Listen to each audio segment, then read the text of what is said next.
One is to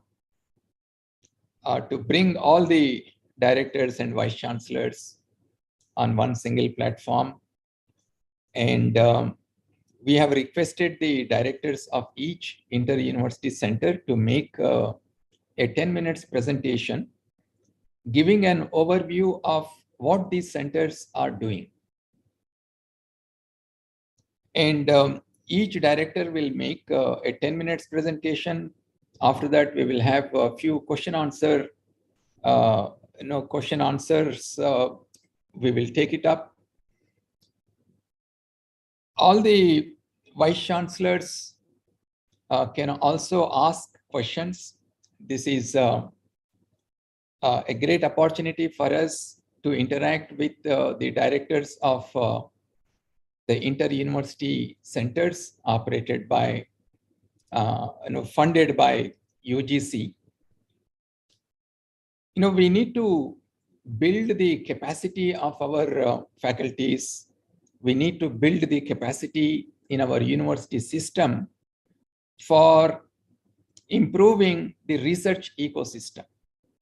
And dialogues such as this, knowing about each other's strengths and collaborating with each other, these will go a long way in strengthening the research ecosystem in our universities.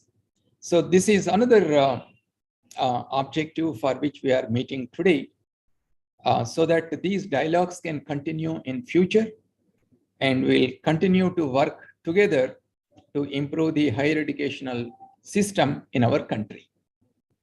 So with those initial comments, now I would like to start the presentations by requesting the Director, Inter-University Accelerator Center, Professor AC Pandey, to make his presentation.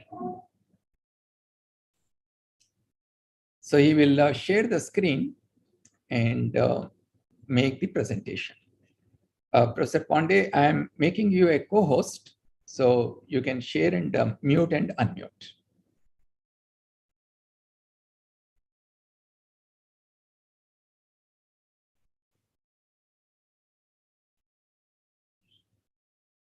You need to unmute, Professor Pandey. Yes. So, good morning. So I am on behalf of IUC, shall present the overview of this center, which has very recently come up as a hub-spoke model, in which we are going to connect all the accelerators which are there in the university system. And if they are having any teething trouble, we are there to help them. This was set up as first IUC, named as Nuclear Science Center, but later on, when this multiplied in terms of the different dimensions, it was named as IUAC, and also because of Pokhran Parikshan, when there was an embargo, there was a restriction on imports, we made this change. We operate round the clock all the days, and we make our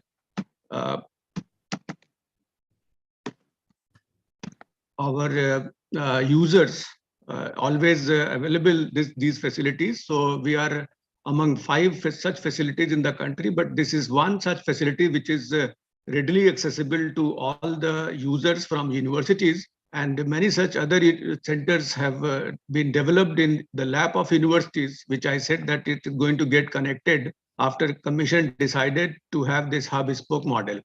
When I say this, why this accelerator is required, so this is a kind of motivation that every 3 years, one Nobel Prize is given to the people who have any interest with the accelerator or the research is around these accelerators. We were set up in 1984, and after that, we have made a tremendous progress in terms of participating institutions, be it universities, colleges, institutes. The number has been rising, and we have helped about 1,150 PhD students from different universities who have completed their PhD in accelerator-based research. The number of publications, our footprint in all the universities, including state universities, institutions, IITs, have grown. And also, this slide just gives you a kind of idea that when this pandemic was there, we used to receive the similar number of proposals for both the openings, which we have a regular way of inviting proposal. And these are the 2 semesters in which we offer PhD program, and also we give orientation to the MSc students for 3 weeks. This is all available on our website. The 2 dates which are important for all the users are July 6, 7 and December 17, 18, which is fixed every year, on which the proposals are invited.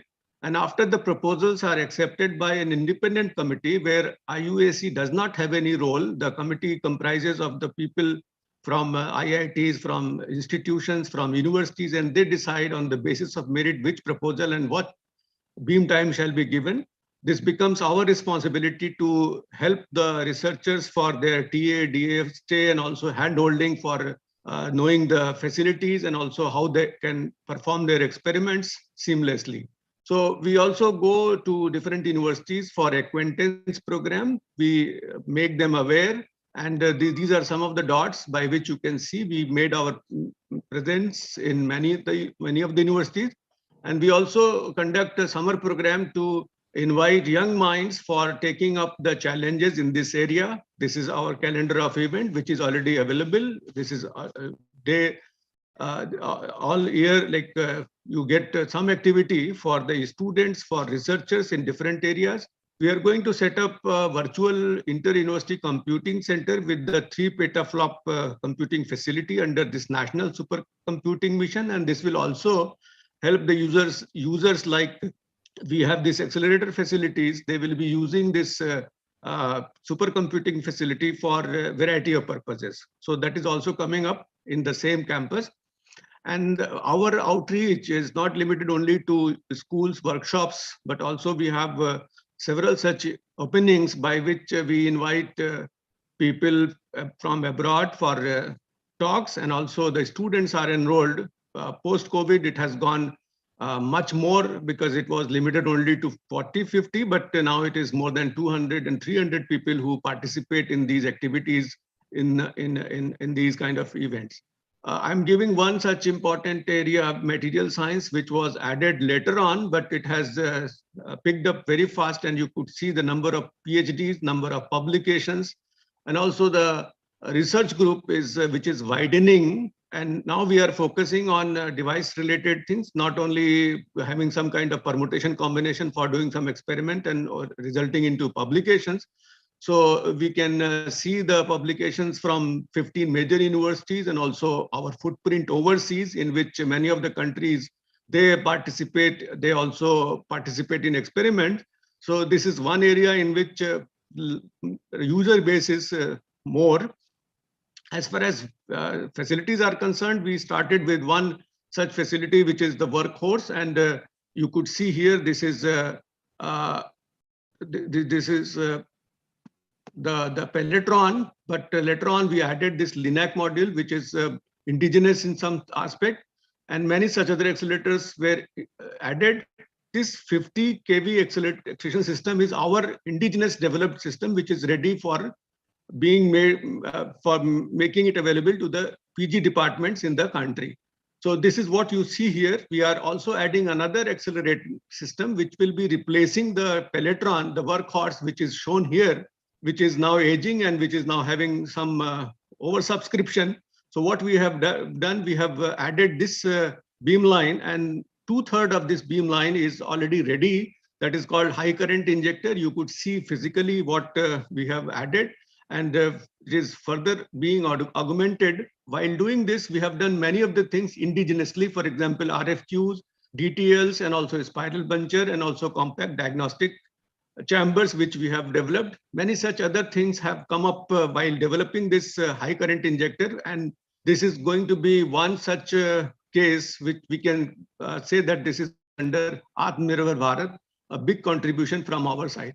Regarding this experimental facilities, we are only facility in the country where nuclear research is done. This you see INGA, where the Clover detectors are pulled from VECC, TIFR, IUAC, and the researchers do experiment, and many publications have come. This is a neutron array. This is Hira, which is Hira, which is only in the country and second in Asia.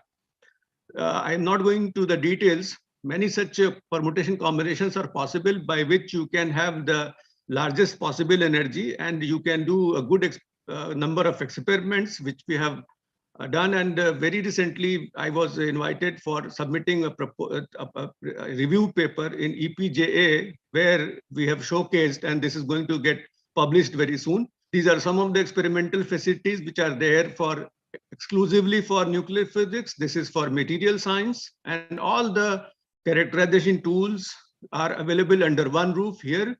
This is another facility which is going to be added, and that is free electron laser. So, and the other facility which is coming up is National Geochronology facility that has also picked up very fast, and very soon we will be adding many such areas in our area of study. This is another facility which is just added, and this is going to be the boon for geosciences and geology, and also the people who have any interest in dating related issues. The new campus is coming up in Noida, Atmanirbhar Bharat. I will show this just quick. This is one such addition from our side, and many such other things have come up. We are also fabricating MRI magnet for the first time in the country, although it is not our cup of tea, but having expertise in areas like cryogenics and also in magnets, we have developed this MRI magnet, which is very soon it will be coming, and many such patents we have filed. While doing this maintenance, we have developed many such things which is otherwise not possible off the shelf buying from. So a list of such things are there, which we are going to put under this Innovation Incubation Indigenization Center, and that will be showcased in coming days. So these are the components which we have developed. We also participate in national priorities, and industries, they have recently started showing interest. We are helping them. We participate in many such areas. For example, all the satellites, the electronics that is checked here. We are also working with DRDO. If suppose some manned mission is going to space, how they can be helped from the radiation. We are working with the AIMS for developing proton beam therapy and also for brachytherapy, for which we have done initial experiments. And this is another last slide is that these are the accelerators which are sitting in the university campuses. I'm sorry to say that because of non-availability of expertise, these accelerators are facing challenges, and UGC has decided to get a IUC to take a lead role in helping the universities to run these machines for for shedding the load which we have, which we are going to share very soon. So this is what we have received from UGC, and will be helping working in this direction so that we can make a showcase of hub spoke model in accelerators. Thank you very much. Thank you, Professor Pandey. There are many Central University Vice Chancellors also here. If any one of you would like to ask any question, you can electronically raise your hand. Meanwhile, Professor Pandey, if any students from the universities, if they want to do a short internship, maybe during summer or other times, is there a possibility of doing such a thing? Yes, sir. Yes, they are allowed. They come and so what is the procedure to apply for such an internship?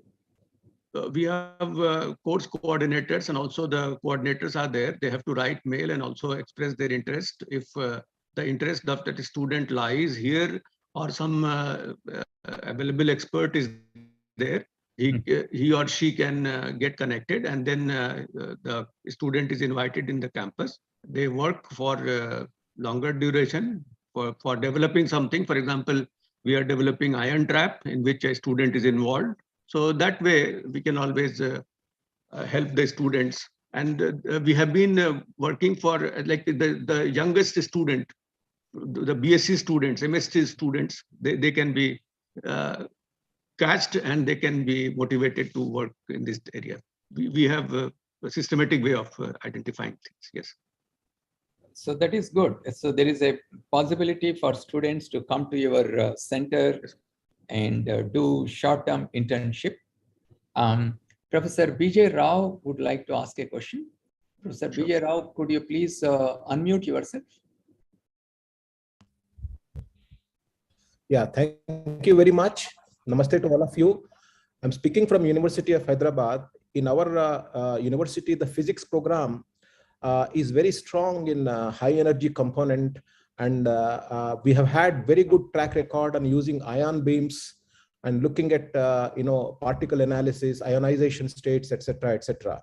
So there is enough critical workforce in our system. They need to be handheld continuously. That particular hand-holding process is kind of fading away because our senior people are retiring. So is there a robust mechanism whereby we can send our workforce regularly to these centers for constant upgradation, hand-holding, etc., etc.? We need to evolve a very good, robust mechanism. And this is what I want to emphasize, because I think many universities have very strong physics programs in these lines. They don't have hands-on experience at the Pelletron centers and ion beam facilities, etc., etc. It is here, I think, you can give a lot of hand-holding, practical exposure to some of these aspiring researchers. So can we evolve some mechanism for this? Professor Pandey, your short comment. So my comment is that I know AP Pathak, and also we have Nageshwar Rao, who is just writing to us. He'll be coming. So from UGC side, we had an arrangement in which joint appointments were made, that a teacher was working here for 6 months and then he was offering the courses in that particular university. So many of the universities, they got benefited. And then after the joint appointment elapsed, the period, they got absorbed. And that was conserving the expertise in area of extinct, like this nuclear physics. So that was one such area. But for other areas, like Nageshwar Rao, he's from University of Hyderabad. He has written to me and he will be sending his students. So there are mechanisms are available. Only thing is that one has to be proactive and come forward. IUC is always there to help the community in this particular area. Good. So there is an open invitation from Professor Pandey, Yes, for any university to contact them. And if any such training is required, I think this is a great opportunity for you to make use of those facilities. So thank you, Professor Pandey. We will now move on to Professor S Sharma, who is Director NEC. Professor S Sharma, I will make you co-host, so then you can share your slides.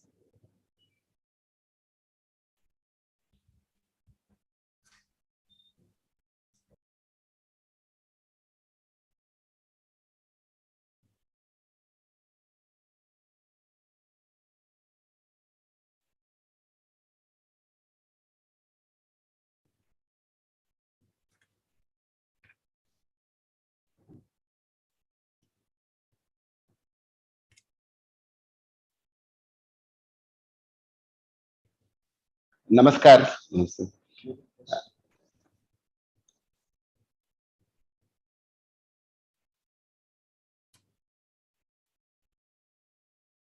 NAC was established in 1994 as an autonomous institution under University Grants Commission. As all of you know, the mandate of NAC is to assess and accredit institutions. Its vision is to maintain the standard, mission is to assess and accredit, and value framework is national development. At present, since 2017, we have the revised accreditation framework, where 30% of the assessment is qualitative and 70% is quantitative, that is done by the third party evaluation. In revised accreditation framework, the whole process, starting from beginning to end, is information communication technology driven, and number of questions, report size, visit days, everything has been hosted on the website.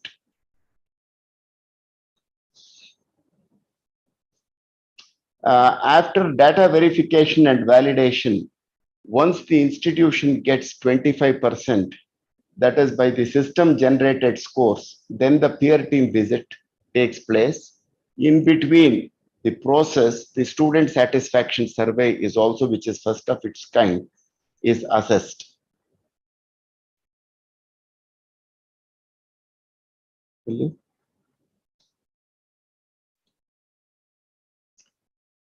NAC has several international network programs.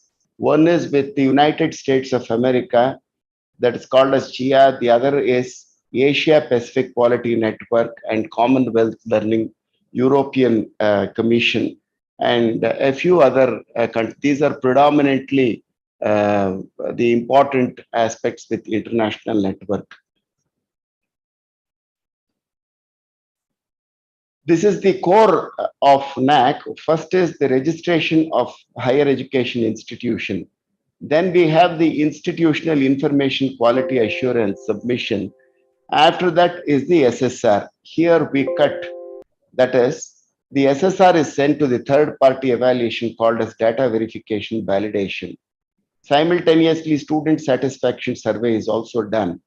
Once this reaches, then the quantitative assessment is complete if the institution gets 25%.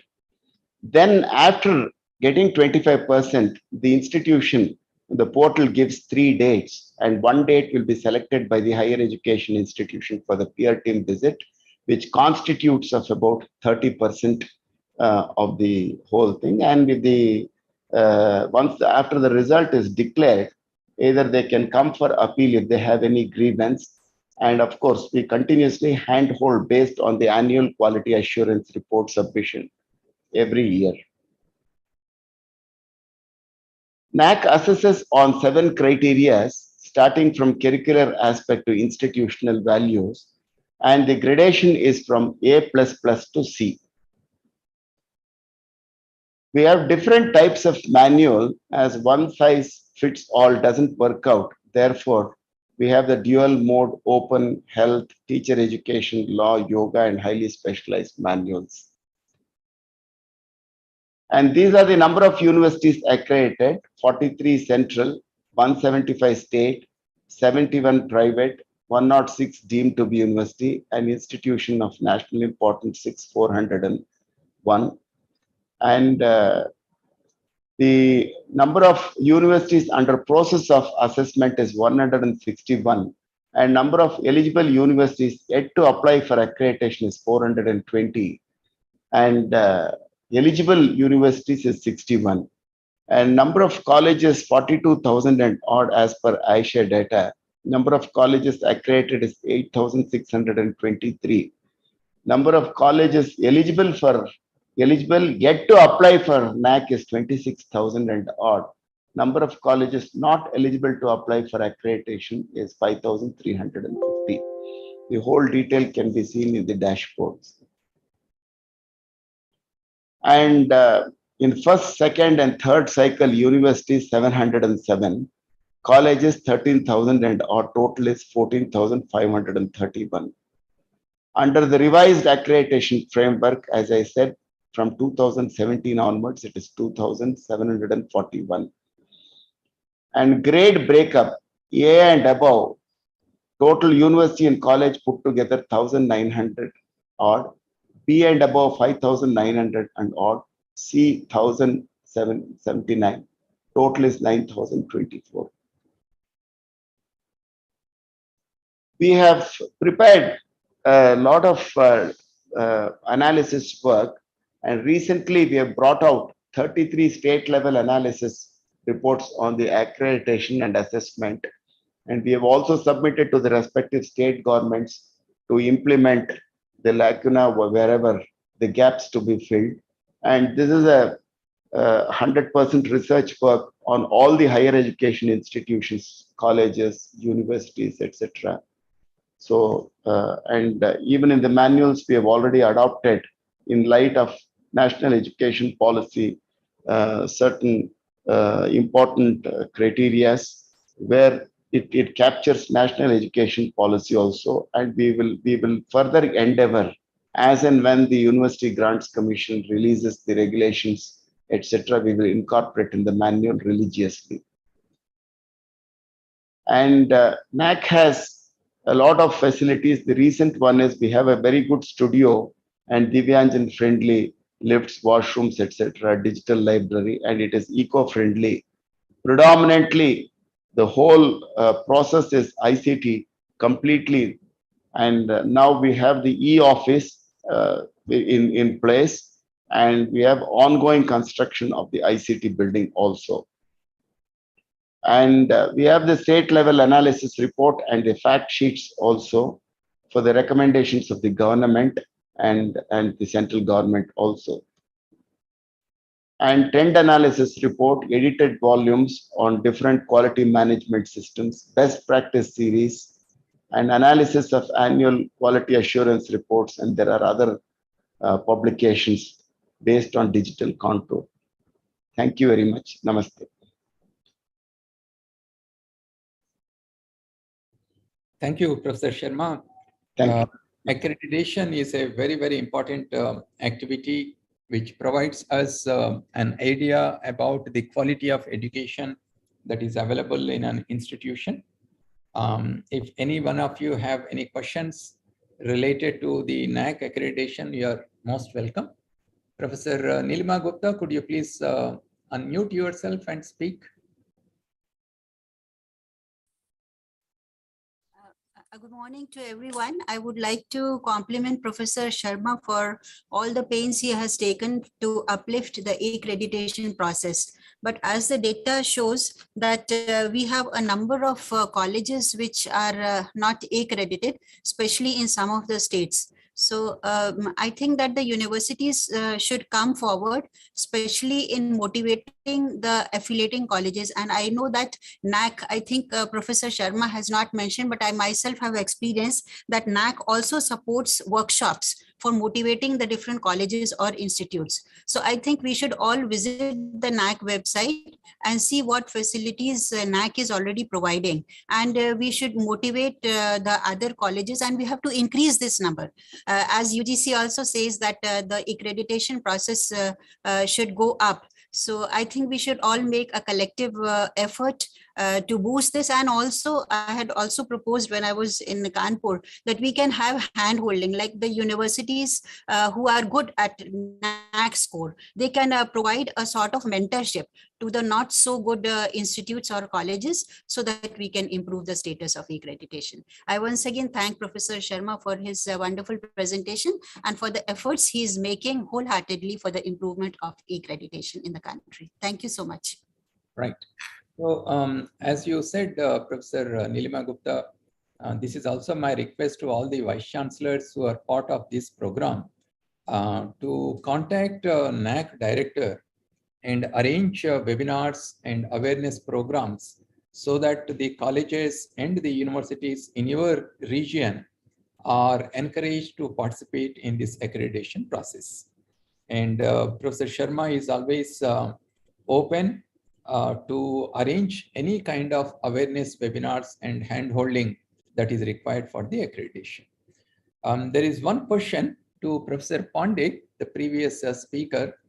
Can we have the email ID contact of the person with whom we can communicate with regard to the internships? Sir, I've already shared to Professor Anand Bhalerao through chat box. No, but it is available on website. We will publicly share it on our Twitter handle so that other users also can approach this coordinator. Okay, right. So now let's move on to Professor Amlan J. Paul, who is Director UGC DAE Consortium for Scientific Research. Professor Amlan, could you please unmute yourself? I will make you the co-host, so you can share your slides and unmute yourself. Okay, thank you.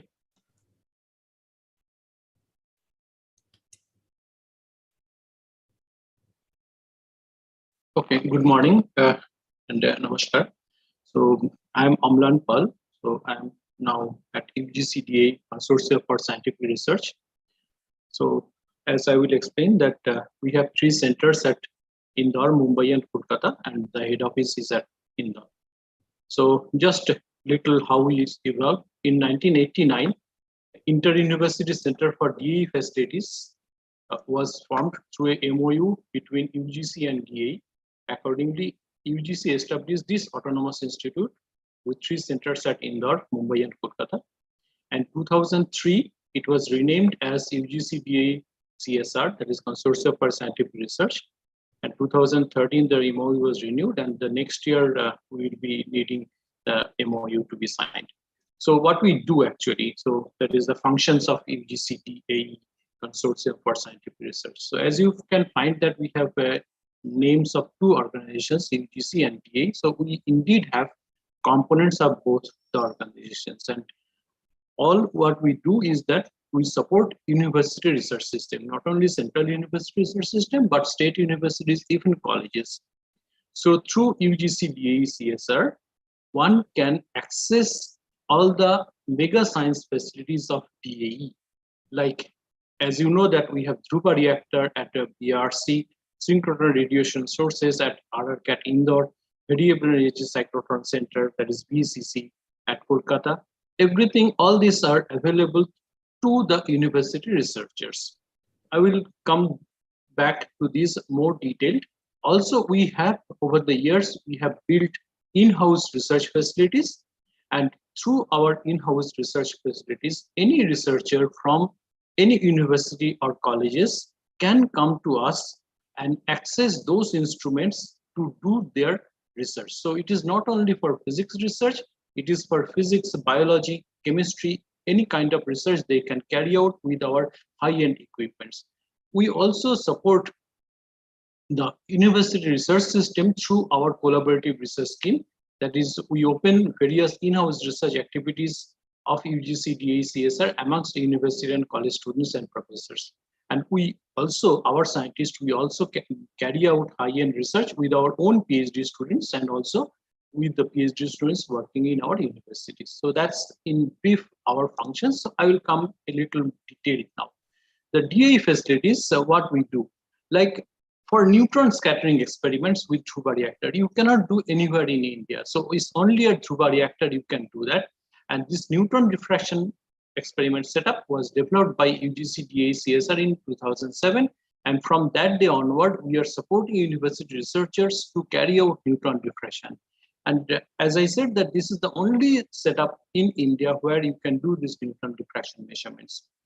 And at VCC, we of course work with ion beams and medical cyclotron facilities at Kolkata. And RRCat, I have 2 more slides on RRCat, because in synchrotron radiation sources, there are so many possibilities you can do at synchrotron at RRCat. So what we do at what we offer rather with synchrotron radiation sources, with Indus-1, which was commissioned in 1999. So this in synchrotron was commissioned at RRCat in 1999. We have this AIPS, that is Angle Integrated Photoelectron Spectroscopy beamline. And we designed this beamline, BL2, which is commonly called, was developed by UGC DAE CSR through a funding of UGC itself and became operational just within 2 years of the commissioning in 2001. And from that day onward, we are supporting university researchers to carry out AIPS measurements. So that's our setup for at Indus-1. The beamline, at the beamline, we have this angle integrated setup, AIPS setup at Indus-1.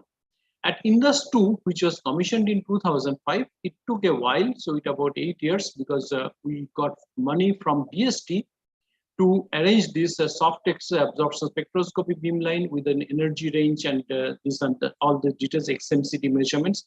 So this beamline, which is called BL1 of Indus-2, was developed by UGC DAE CSR through an initial funding from DST and became operational in 2013. So as on date, both these Indus-1, BL2 of Indus-1 and BL1 of Indus-2, all these experimental facilities are open to university researchers. So any university researcher can come to the synchrotron radiation sources and do their experiments at any point of time. And as you know that we do not, there is no charge involved in this case. So that's the basic setup of BL1 in this 2. I gave this figure because just to tell you the size of the thing. So this is the 35-meter size. So after the beam has come out of the synchrotron, it travels about 35 meters for these different experiments that we have designed in this BL1 of Indus 2. And so that was the contribution from the DAE, which are of course priceless, that we are getting the Dhruva reactor, synchrotron sources, and PCC at Kolkata. And what we do with our in-house sources, as I said, that we fund research sources, that is collaborative research, and also we open all the in-house research facilities of UGC, DAE, CSR amongst university researchers and professors. So what we do, how we do, rather, see this collaborative research scheme, which is functional since 1991. So that's really nice that it is still working for more than 30 years now. We support researchers from Indian universities and colleges to carry out research in frontline areas of science and technology. I will come back to this front, what I mean by science and technology, that is how we are supporting different fields of science by providing instrumental facilities. So the university researchers can carry out research with the facilities available with our center, that is through CRS, that is collaborative research scheme. And apart from providing research facilities, travel, consumables, contingencies, and accommodation, and we sometimes provide fellowships to research fellows associated with the universities, and that is paid through this collaborative research scheme. And at the moment, these CRS proposals are invited every year now, and the proposals are evaluated by external committees. So we just oversee it, but the external committees evaluate those proposals. And it is a completely online process. Not a single piece of paper is needed. Submission and evaluation processes are made completely online. Last year, that is in 2021, we received 676 proposals and finally selected 294 of them. So I believe that with this process, we will be able to improve the quality of the proposals that we are funding at different universities.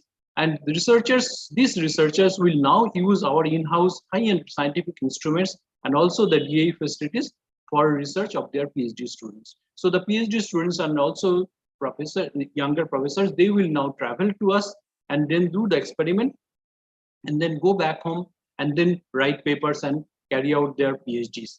And it's not only CRS proposals, these facilities can also be accessed without a CRS proposal. For example, if I have one particular news sample and then I want to study XPS measurements, so the person can write to us. We have a portal. I will come back there. And the cost of travel and the accommodation for all these users from the universities, accommodations in the users guest house are provided to carry out the experiment. So they can just use our portal, book a slot, and then they can come here and do the measurements. So a little more about our 3 centers. So Indore Center, we support mostly on condensed matter physics, material science, chemical sciences, little of engineering applications, and agriculture and biology.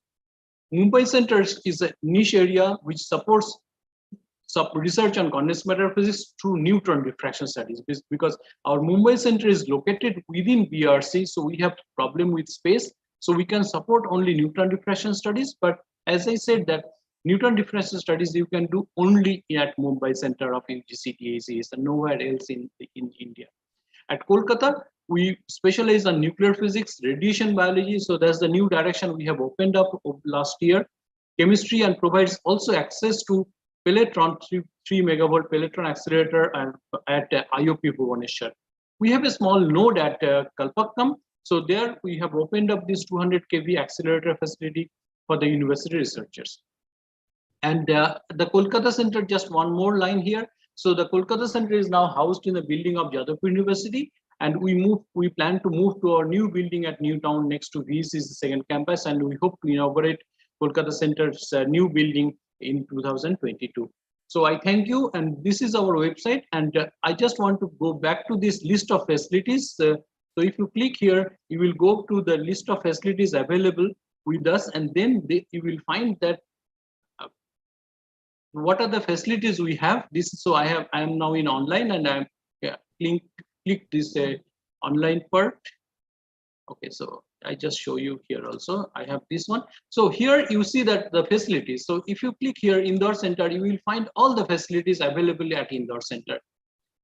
So similarly, at these are the user list. You will see that who are the users working here. So these are the facilities, as you can see, the list of facilities available at Indore Center.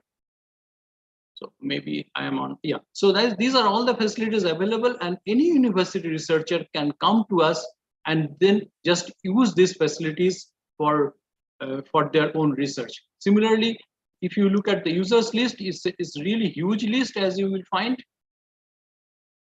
Just a moment. Yeah, Indore Center. So this list is huge. So across all over India, you will find that the researchers are coming here and do the experiments.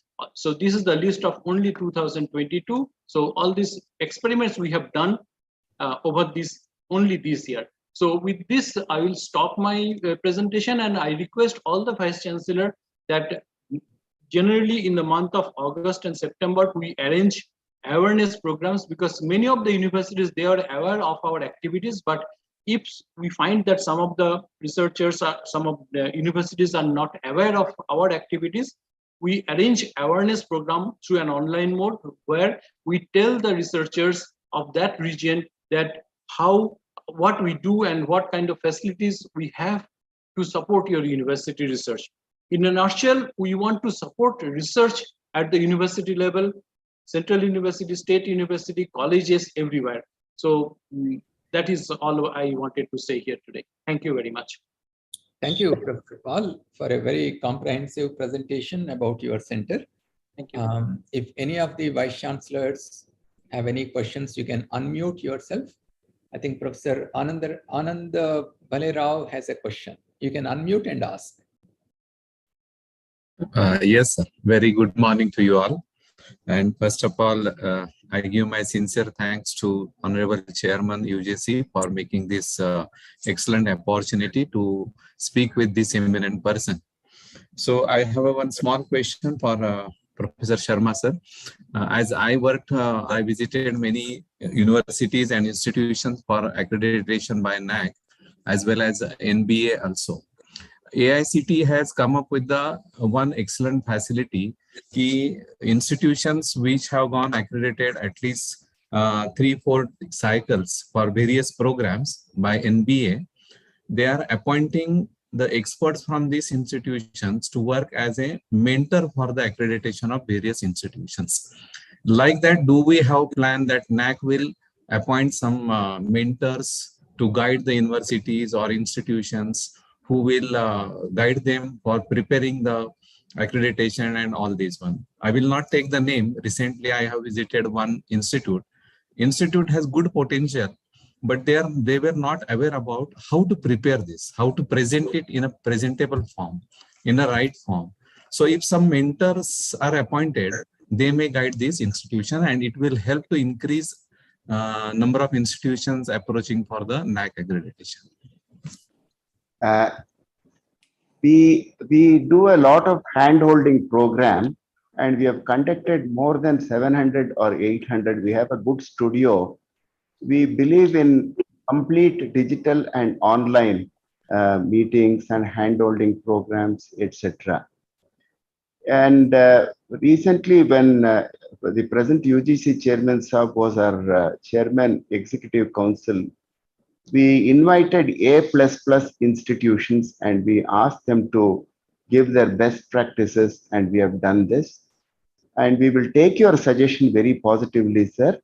We will involve you and involve A++ institutions wherever possible.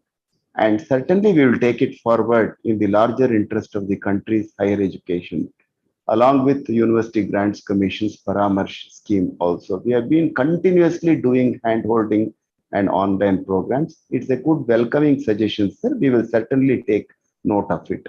Thank you, sir. Just to add to what Professor Sharma has said, in fact, during the last couple of years, we have simplified the entire NAC application process. We also have now in Indian languages, the information for the NAC application process. And several awareness programs also are being conducted, as Professor Sharma has said. But ultimately, it is the institution which has to fill up the data and apply for it. it should not be somebody else who fills up for them. And if they have any difficulties in filling up, if they have any difficulties in understanding certain parameters, NAC will always be ready to join hands and help them in making more aware about the application process. And under the chairman of UGC, we have done the video tutorials also, and we have the issue management system portal. And certainly we will do as much as possible to bring in all the institutions that we have been doing, and certainly we will do it, sir. Thank you. Thank you, sir. Thank you very much.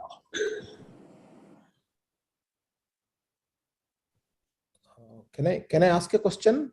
Please go ahead.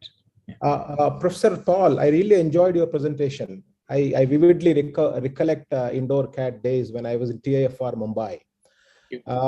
Question and request is, for CRS proposals, can we make it twice a year possibility rather than once a year? You know, because there's so much interest about Indus facilities. If the researcher misses the bus once, you know, he or she has to wait for the next year. So maybe twice a year CRS proposal would be very useful. Okay, so I can answer in this way. So it depends on the funding situation and also our capability to assess them. But again, I reiterate that to access Indus, synchrotron or any other facility, our in-house facility, one researcher will not have to wait for CRS proposal. He or she can always use, even today, he or she can use the portal and then ask for an Indus appointment, and he will get it. So it's not that CRS proposal is for only long term, that is for 3-year proposal. But for 1 or 2, what we often call one-time usage, it can be done anytime. Yeah, I meant actually for proposals, because these are serious activities. There are large number of researchers who want to get involved on a long-term basis. Okay.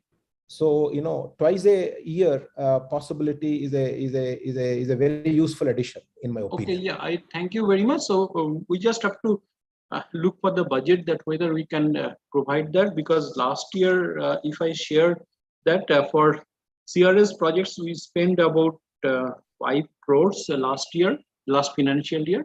So if we can enhance the budget, then of course we will be able to do that, because now everything is online process. So I hope that we will be able to manage it. Because this is a good lifeline for many researchers and UGC. Thank you very much, Professor, for saying this. Right.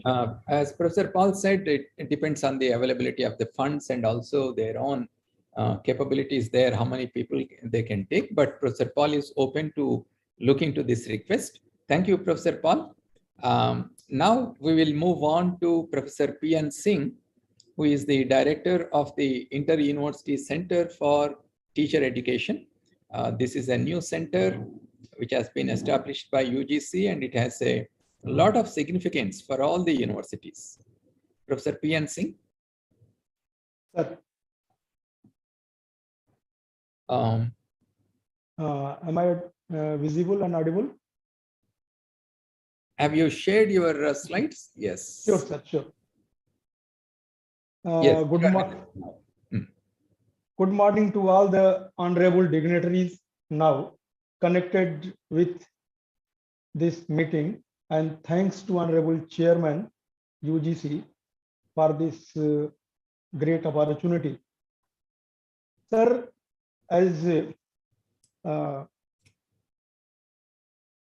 rightly said by Honorable Chairman, sir, the University Grant Commission had established Inter-University Center for Teacher Education, Banaras Hindu University, Varanasi, Uttar Pradesh, to strengthen the knowledge base of teacher education by generating new knowledge in education, to evolve policy framework relating to different aspects of teacher preparation, and continuing professional development of teachers of higher education, and evolve policies and practices in the field of teacher education in India and also for developing and developed countries.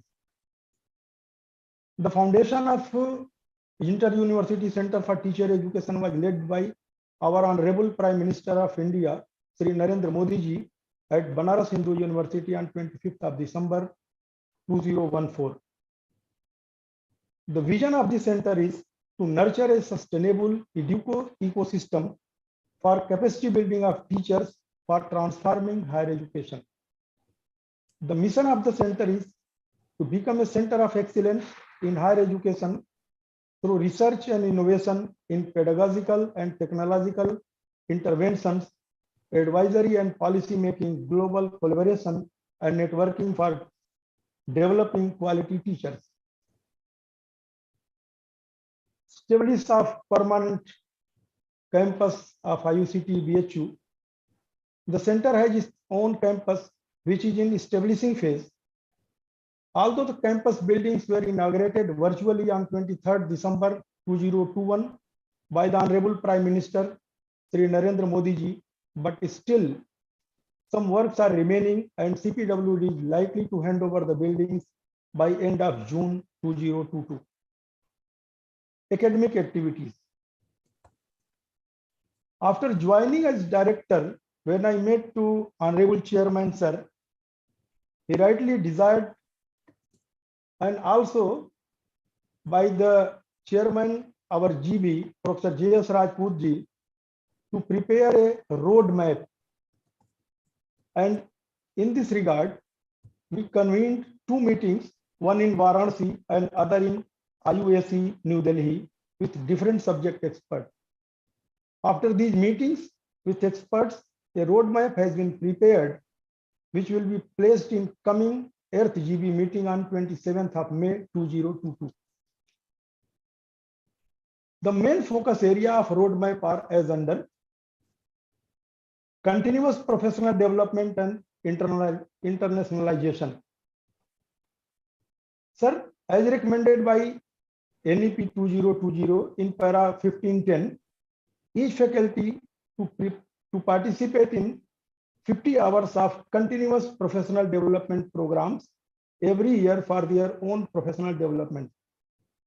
The capacity building of teachers and teacher educators in higher education, as envisaged in the NEP 2020, is a major task that will be taken by the center.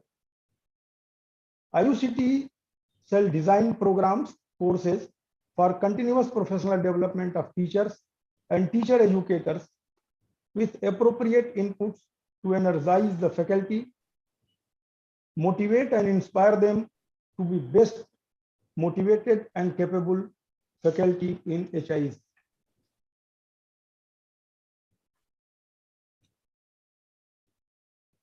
As expressed in NEP 2020 para 520, National Professional Standards for Teachers in HIs, the development of common set of national professional standards for teachers by 2022 has been advocated in NEP.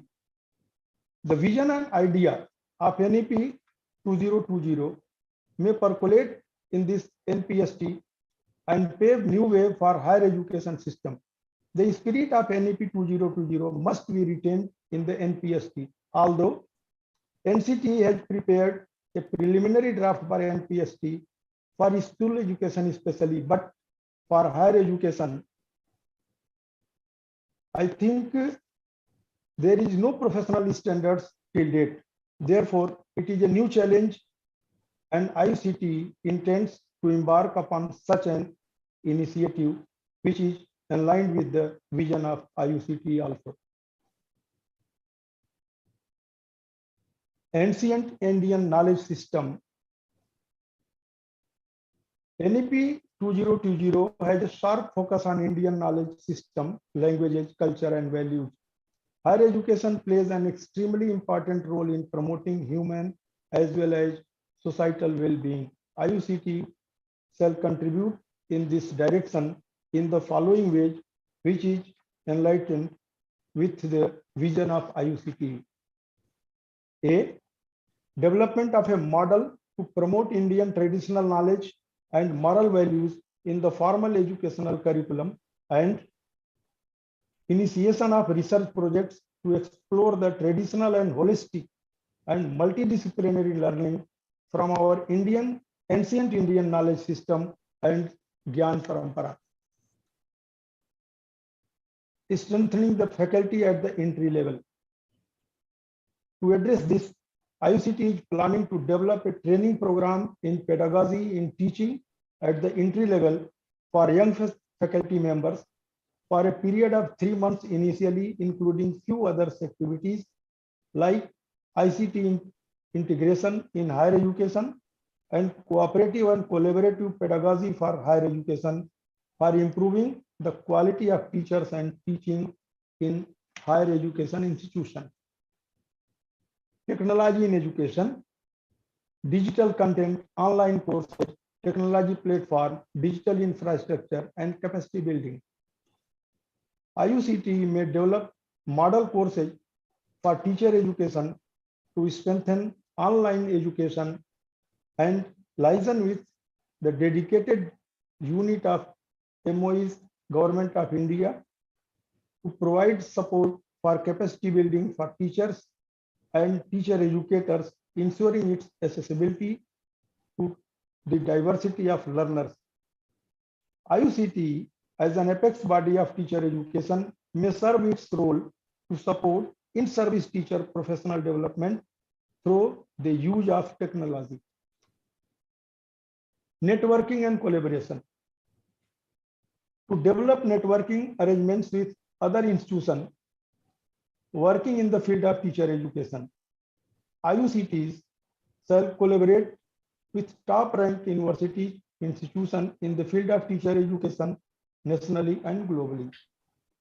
We have been in close interaction and constant touch with renowned academicians, institutions, and various universities across the country which are working in the field of teacher education, and we are progressing in this regard. IUCT entered into a memorandum of understanding with Research and Resurgence Foundation, RFRF Nagpur, which was signed dated 4th of February 2022. We are going to enter into a memorandum of understanding with Indian Institute of Teacher Education, Gandhinagar, very soon. We have also planning to enter into MOU and tie up with globally recognized world bodies like as UNESCO, UNICEF, World Bank, and other institutions working in the area of teacher education in near future. Future courses of action for academic activities. IUCT has planned to review and collect best researches and practices done globally pertaining to teacher training needs in higher education. A research-based document may be prepared on development of teachers and sustainable appraisal system as per international trends, reviewing practices of universities with higher ranking at global level, the practices of premier institutions in India like IITs, IIMs, etc. may also be taken for development for document on quality teachers and their sustainable appraisal. IUCT has plans to prepare a research-based orientation package for teachers in higher education for a minimum duration of 5 to 7 weeks, keeping in view the issues of perspective building, pedagogical skills, curriculum development, evaluation skills, and research skills, etc., as per international trends. Right. Professor Singh, you have to conclude in another few seconds. Sir, sure, sir.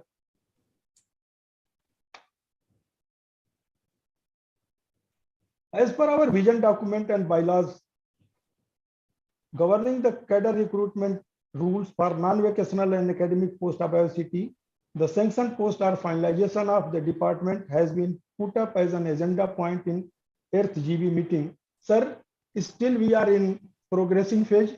We are planning. We have no proper. Right, Professor Singh, these are internal matters. What we will do is sir, sure. Questions. Professor B.J. Rao would like to ask a question. Professor B.J. Rao. Yeah, I just put a question in the chat box. I'm a little confused. What is the mandate of IUCT very different from that of HRDC? We already have HRDC for teachers training program all over the country. So why create one more IUCTE? I didn't understand that. Sir. IUC HRDCs, like another is Mahamana Pandit Madan Mohan Malvi Mission for Teacher and Teaching. There are also some centers in all over our country. But our perspective is something broader than them. And any teacher in higher education of any discipline, we are planning to work to develop their professional development, and we will work accordingly on this issue. Right. So your center will have a much more holistic and integrated approach, whereas HRDC conducts orientation programs, faculty induction programs in different regions of the country, whereas in your center, teachers from across the country can come, stay there, perhaps, and undergo these training programs. And also the introduction of digital technologies in higher education will play a major role. I'm sure IUCTE will come up with several high quality training programs to make the teachers content creators, not just only the content consumers. There is one more question from Professor Anand Bhalerao. Yeah, once again, thank you very much for giving this opportunity. I appreciate the work of the IUCT, and I have visited the website of that also. Many times as a teacher, the question came in my mind that if you refer our all curriculum, maybe physics, chemistry, mathematics, or anything, till date we are learning what American and European scientists have done. And there is a less cognizance of Indian scientists, maybe some ancient scientists have done work in past. So we would like to have some guidance from Professor Singh that can you guide us? Can you have an interaction with our professors? We are in the process of our curriculum design. How we can take the cognizance of our Indian scientists in the physics, in chemistry, in biology, in pharmacy. There is a lot of contribution of Indian scientists, maybe age old here, but it is there, but it is not in the curriculum. And we would like some expert guidance in that one, sir. Sure, sir. But near future, definitely, it is also individualized in our roadmap. And in near future, definitely we will work on that with the proper support and collaboration with other research institutions also. Right. So should we write to you for organizing some interactive session, at least some session with our teachers? Sure, sir. Okay, sir. We will write. Sure, sure. In fact, that is the idea, Professor Anand Bhalerao, that yes. There are many facilities that are available in IUCTE, which should be effectively utilized by our universities for training of teachers. It would be fantastic if the vice chancellors of the universities can contact IUCTE and arrange such interactive programs. And with respect to the Indian knowledge systems, we already have a cell established by the Ministry of Education, which is doing a lot of work. Hopefully, many of the programs that the IKS is bringing out, we should be able to integrate with our higher education in our universities. We will take it forward. There is one. Thank you. There is one question about if we want to conduct faculty development programs, whom can we contact? Currently, we have about 66 HRDCs, Human Resource Development Centers. You can always contact the HRDC located in your region to conduct these faculty development programs. They do regularly conduct these programs. Right. Is there any other question from any other Vice Chancellor? Right. So if there are no other questions, you can also ask later. You can ask questions to the previous speakers also. There is no problem with that. I have a question. Yes. Yes. Yeah. I'm Tankeshwar Kumar, Central University of Haryana. we have the training centers for teachers, and teacher education centers are also there. HRDC are also there. But, we have, a lot of non-teaching staff, the equal number of non-teaching staff in the university. And I feel that we should give them proper training also. Maybe we can have some program for the non-teaching staff also, so that we can get a good sports. Absolutely, absolutely. They are also equally important in our university system. We will definitely look into your suggestion. Thank you, sir. So now let's go to Professor Somak Rai Chaudhary, who is director of what is popularly known as IUCA, IUCAA. Professor Rai Chaudhary, I will just make you the co-host, and you can share.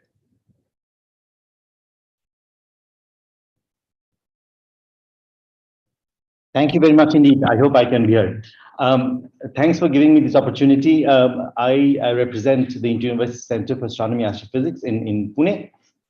And this was set up in about more than 30 years ago by Professor Jayant Narlikar, who's still among us, as a inter-university center. One of you've heard of two other cases in which we have inter-university center for subjects, academic subjects that are very specialized. This was set up as a center of excellence for initiating research and teaching in astronomy and astrophysics in Indian universities. In the 1980s, this was a very prescient idea, because as you see, astrophysics has now become extremely important as an emerging field in various branches of knowledge. In physics alone, the last 10 years, there have been 4 Nobel Prizes in astrophysics, and you can see how a subject is picking up in its international recognition. And I'm happy to say that from the ancient times, as well as in the 20th century, Indians have played a very, very important role in astronomy. And so this is a very important subject for us to consider. The IUCA community is small. There are 20 permanent faculties, about 30 faculty level per people. We have about 60 PhD students and 30 postdoctoral fellows, small number of scientific staff, but we have a very wide-ranging interest in and activity in all branches of astronomy and related fields. The most important thing for you here is that we have a large number of associates who are university faculty who come and use the facilities here in IUCA, and we put them in touch with the world of astronomy and astrophysics, and that's what I'm going to talk about. The research areas cover almost every branch of astronomy and astrophysics. The interesting thing is astrophysics is an interdisciplinary field, and so it is not just a physics subject. It involves all branches of engineering and in instrumentation and data analysis. In mathematics, statistics, chemistry, biology, we now are designing courses to be taught in universities in astrobiology, astrochemistry, astrostatistics, technical aspects of astronomy, etc. We have now evolved into an international research institute. As you can see, a small number of people in IUCA have last year published more than 150 peer-reviewed papers with a mean citation index of more than 5. This means that we are doing very well in research. Now, how are you involved? The university is involved in it. We started with a batch of 20 associates from universities. When we started, we now have 200 people. And even if the IUCA members have written 150 papers last year, the university faculty and their students who have worked with us, who are working with us, have written more than 400 peer-reviewed papers in the last year alone. So this just means that the subject in its research aspect in astronomy has taken over in a big way. When we started, only 3 departments in universities in India taught astronomy, astrophysics. The subject now about 100 universities and colleges have courses at various levels in astronomy, astrophysics. We hold workshops all over India, and these are where our associates come from. Now, these associates, if the people attending this meeting don't know about this, are paid completely by UGC funds to travel to IUCA to spend time here. They have to commit to spend a few weeks every year. They are chosen from a large number of applicants for 3-year terms, and they can continue, and they often bring their students. PhD students registered at other universities often spend most of their time of their PhD here in IUCA. We have facilities for them to work and stay here. We used to have regional centers, and many of you were hosts of regional centers for IUCA when it was made. Now we have got rid of that system, and we have now started a system of regional centers that will help the teaching of astronomy, astrophysics in local colleges, also take part in outreach and hold workshops. There are at present 16 such centers. Some of them are central universities. Only one of them is an IIT. Many of them are colleges. And I'll be happy to talk to people after this about how to have activity in astronomy, astrophysics. Also, this involves interaction with amateurs and the public. Just to talk about the facilities we have a high performance computing facility for astronomy, astrophysics.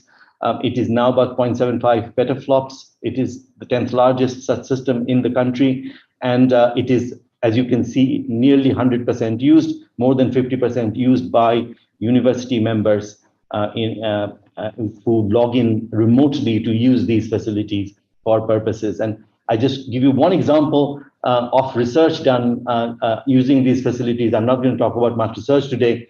Earlier this year, the cover of Nature featured one of these publications, which is a simulation done in our system by one of our faculty. So just to show that internationally, the work that we do is very much well recognized. Sorry, my thing stuck.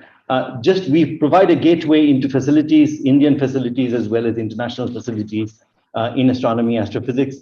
This is AstroSat, which has been up in space for more than 6 years now, ISRO's mission with 5 telescopes on board. Some of it was actually built at IUCA, but at IUCA, together with many other institutions, it goes from UV astronomy to X-ray astronomy to optical astronomy. And it's one of the biggest and most important observatories in space in the world. At IUCA, funded by ISRO, we have a center that supports any university faculty who would like to use these facilities. We train them how to write proposals. We train them how to deal with data and to publish papers.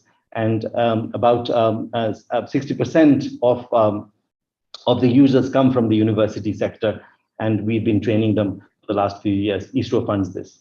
The future ISRO missions in astronomy, we have a stake in all of them, looking for planets around other stars.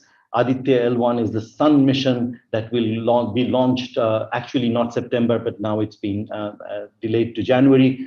Of the 2 instruments on board, one of them has been built in IUCA, the UV camera, the other one is a spectrograph. Daksha and INSIST, these are all going through the trial phases. All of these we have a stake in it, and we are the gateway to the university community to be part of these missions when they go up. Observatory-wise, we have our own 2-meter observatory here near Pune. Right now, there are instrumental problems with it, but for 20 years, the university system has used the observatory. We own 7% of one of the largest telescopes in the world in South Africa, and the university system, people who are astronomers, practicing astronomers in universities, use them through a proposal mechanism, and the future 30-meter telescope in Hawaii, IUCA is going to play the most important role in being the gateway to the university system. We are trying to set up as many universities as possible in their courses at various levels, 2 credit, 4 credit, full programs in astrophysics. If you want to introduce them, we are building laboratory experiments for use in such things, model syllabi, and helping teachers, hand-holding teachers. New building just started under the Madan Mohan Malviya scheme. We were granted a teaching learning center, National Resource Center. This building was inaugurated for work only this month. And there are lots of things, and Honorable Chairman visited us yesterday he actually visited this building.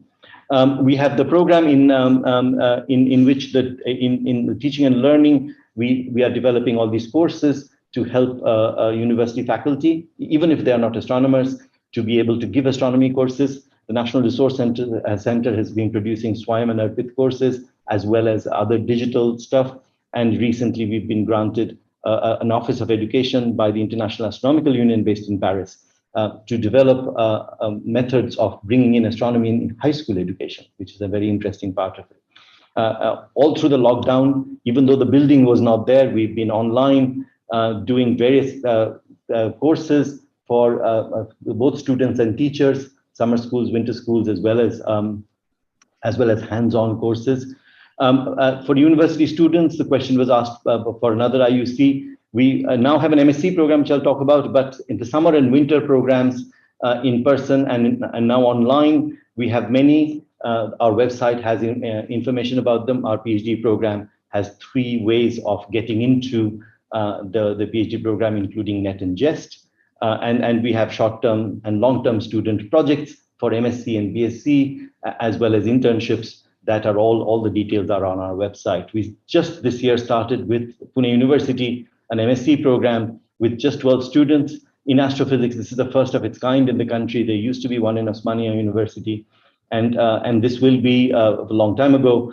And this will be a model to set up if your university wants to set up a new MSc programs. And finally, I'm going to talk about how IUCA acts as a gateway to the prestigious big mega science projects that are coming into India. These are, the country is spending a lot of money in international projects.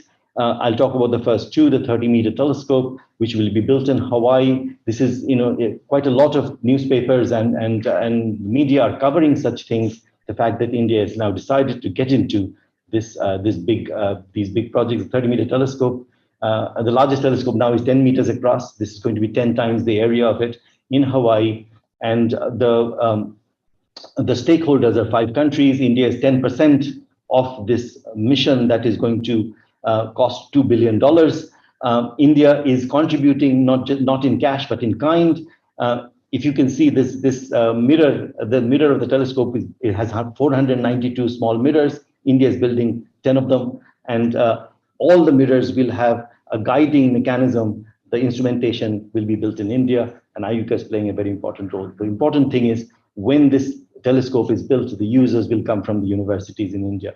And finally, I just want to point out that in this new physics, Einstein's physics of our understanding of space and time in the universe, one of the predictions was that as bodies move in the universe, gravitational waves are produced. Gravitational waves, and Einstein 100 years ago did not believe that they will ever be found.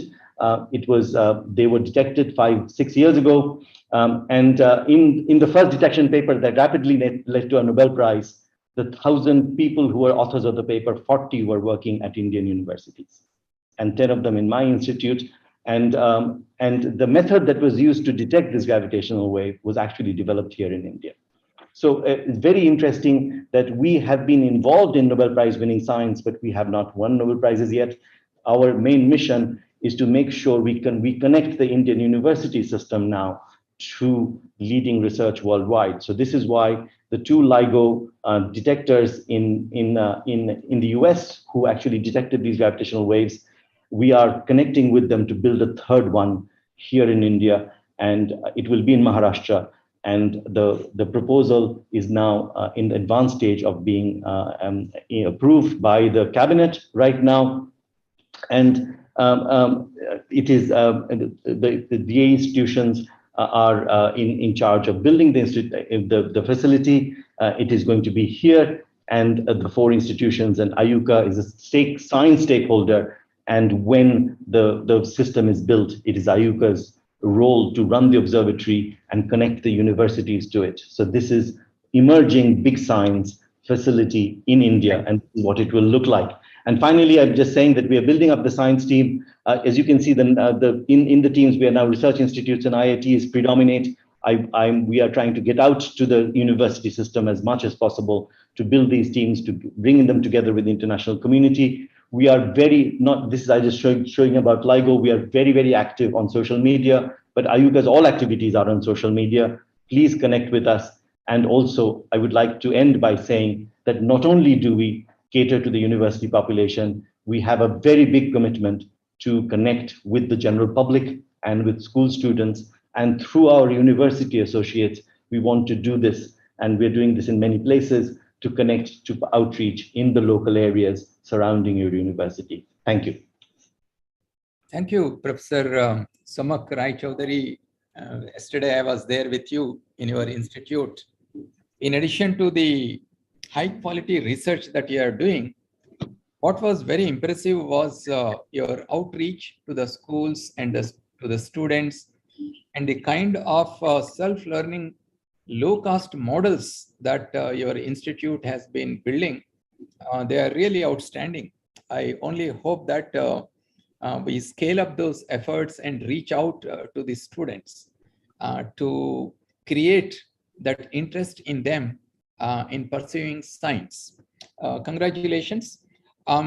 If there are any questions, you may please raise your hand or unmute and speak for yourself.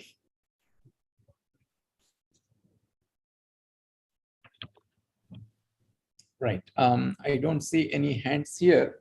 On the social media, of course, there are some questions that are coming, but they are not really related to the present topic on which we are meeting today. So we will answer those questions at a different time later when we meet on the social media again.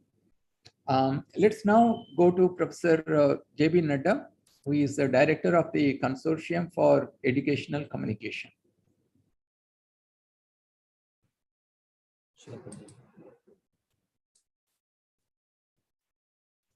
Good morning to all of you. Am I audible? Yes, please go ahead. Yeah. Thank you very much to have given this opportunity to us to interact with people across the board, universities, the students, and the public at large. I'll be short and brief and probably take questions later. CEC was established in the year 1993 as an inter-university center by University Grants Commission. It has been some time now, nearly 29 years, that CEC is there in place. It was mandated to address the higher educational needs through digital media.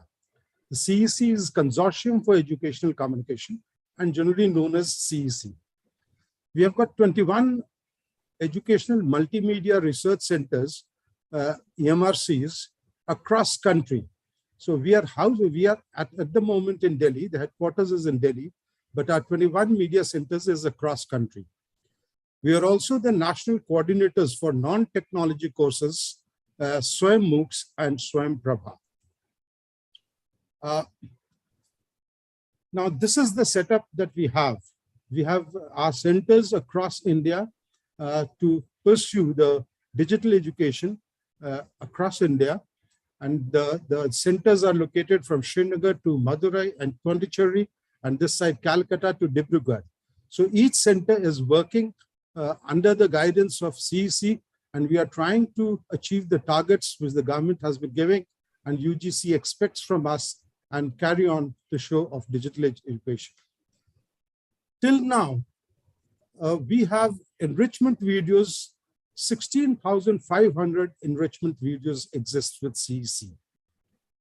4-quadrant e-content courseware, which is used in MOOCs in 87 subjects, and the videos are 23,382. We also have this concept of short learning objects, wherein a small definition kind of thing where people, the students find it extremely difficult to understand the concept. So the concept can be shared with them in 2 minutes, 3 minutes, 4 minutes kind of video, where the short learning objects are shared with the students on a video, multimedia. And we have got 19,000 videos on that.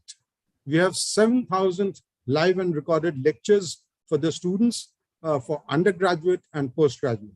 This is the kind of content that we have, where we are the richest in Asia as far as the content generation is concerned till this time.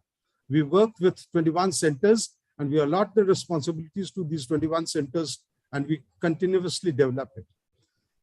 Till now, the whole concept of enrichment videos turning into 4 quadrants was started in 2016. And in 2018, we started taking examination for MOOCs exam.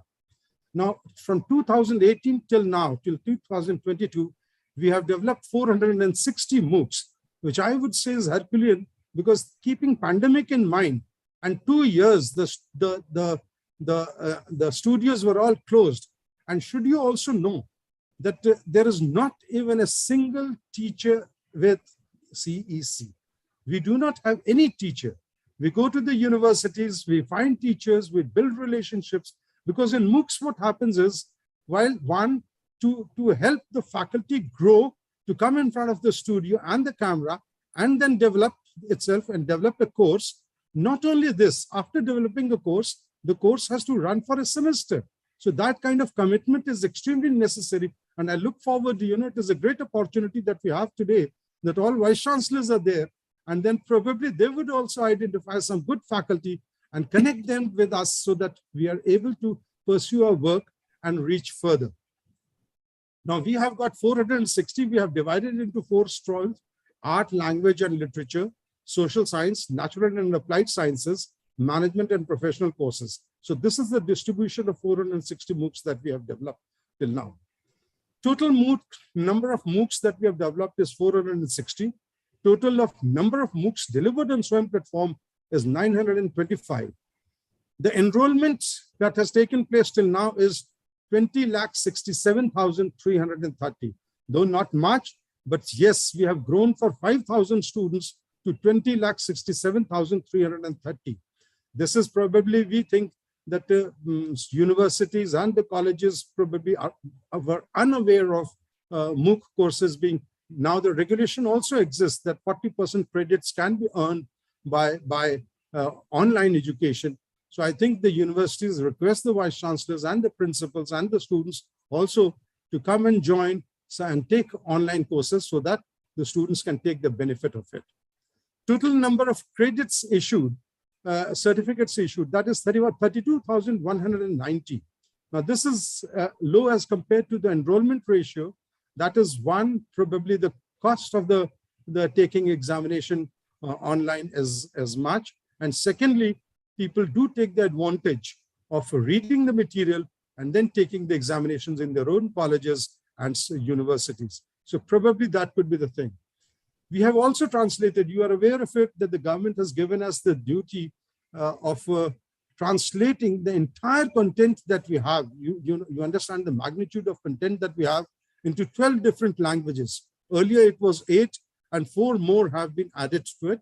Now to convert the entire content into 12 different languages, we have got a target of 400 courses at this point of time, out of which we have been able to translate into 206.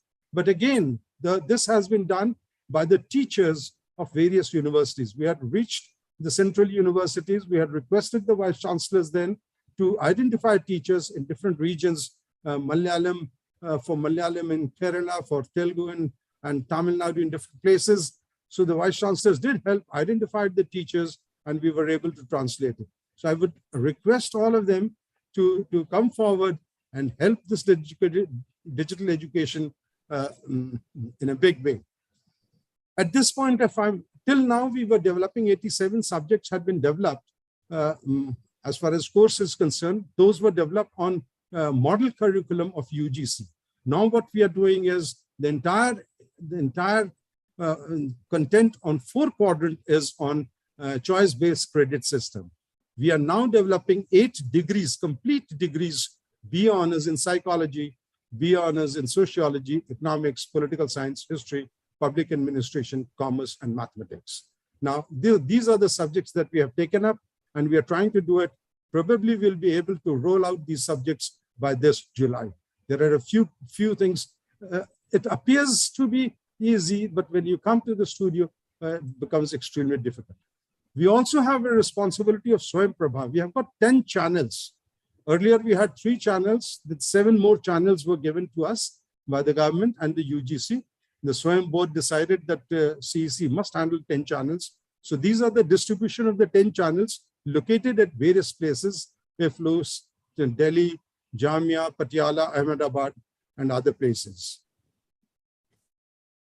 Now, as far as viewership, 22 channels are dedicated for higher education. Now, out of these 22 channels, we have got 1 to 10 channels is with CEC, and the viewership, the total viewership of these channels, out of which 73.50% is with the CEC, and the 11 to 22 channels with others, the viewership is 26. And this is from InflimNet. This is the information that we have received. The source is InflimNet. So we are improving upon our channels also by bringing in new technologies in shooting, bringing in new educational technology in making teachers prepare their content, and possibly we are going to grow further. This is a vast channel, which is a live channel which we run. The channel is, we run 4 hours of live lectures. Other than that, it is a 24-hour channel.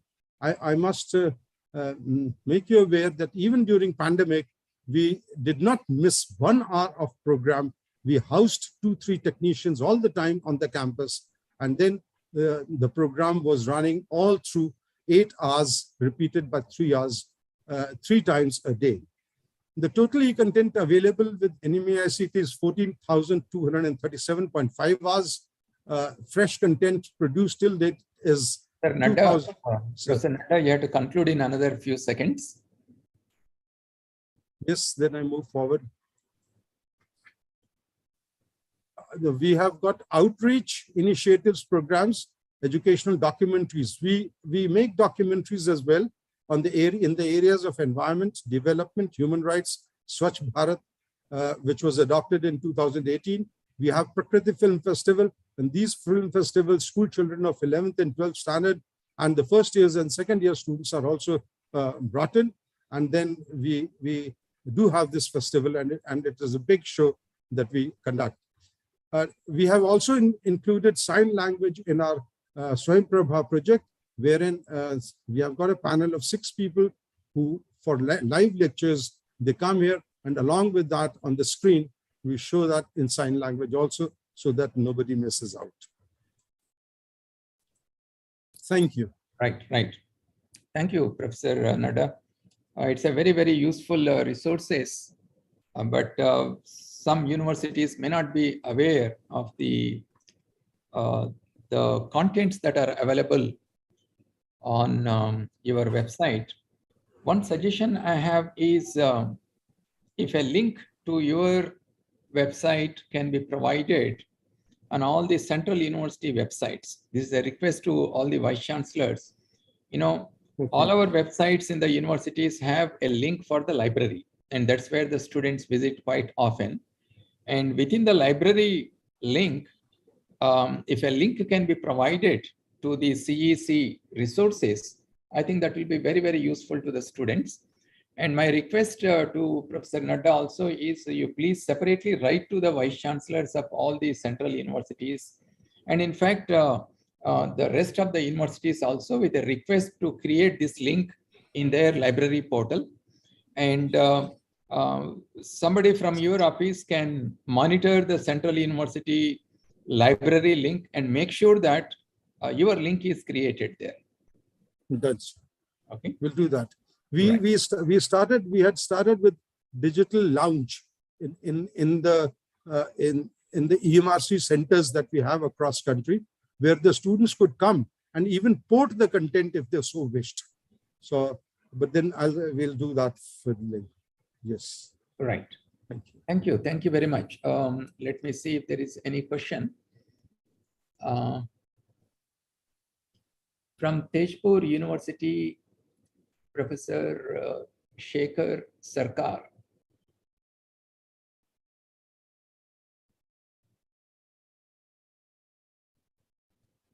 Is he on? Is he here, Professor Shekhar Sarkar? Would you like to unmute and speak? Yes, sir. Yeah. And good morning, sir. Thank you, sir. A book on direct text model practice, which actually UGC had. Sir, can you listen to me, sir? There is some audio problem, but in the chat box you have written a question. Sir, can you listen? Yes, sir. We cannot because there is some audio problem. I will read out your question. Am I audible now, sir? You are not. You are, but your sound is not clear. Sir, I think now am I audible, sir? There is a distorted audio from your side, so we cannot really understand it. So I will read out your question that you have put in the chat box. So his question is, I am a course coordinator for MOOCs. Wish that end term examination should be conducted regularly. We are losing a large number of learners. We would request your intervention. Professor Nadda. Well, as far as examination is concerned, not many know how it works. There is a SWAYAM board constituted by Ministry of Education. Now, this does not only lead to us, it talks about all other organizations also which are taking NPTEL and various other things. But then your suggestion is well taken, which can be placed before the board, and then probably we can come up with some kind of solution, because the number of students is also very critical for SWAYAM board at this point of time, because this is new. Say, for example, 10 students fail, and then they want to take it in 1 month's time or 2 months' time. It becomes slightly difficult for an organization which is yet growing to get it. But then sir is also there, and I think we can place this so that, right. Yes. We will look into this concern, definitely.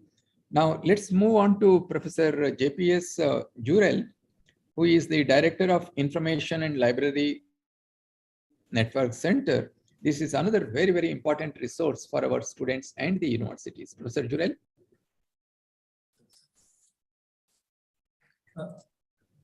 Honorable Chairman, UGC, my fellow directors of the IUCs, all the vice chancellors and the professors who have joined today, warm good morning to all of you.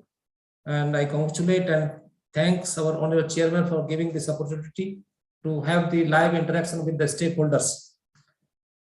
So, as far as the Information Center is concerned, it started in 1991 as a project, and then in 1996 it started a full-fledged international center of UGC, and the center facilitates and promotes scholarly communication activities in the higher education institutions in India.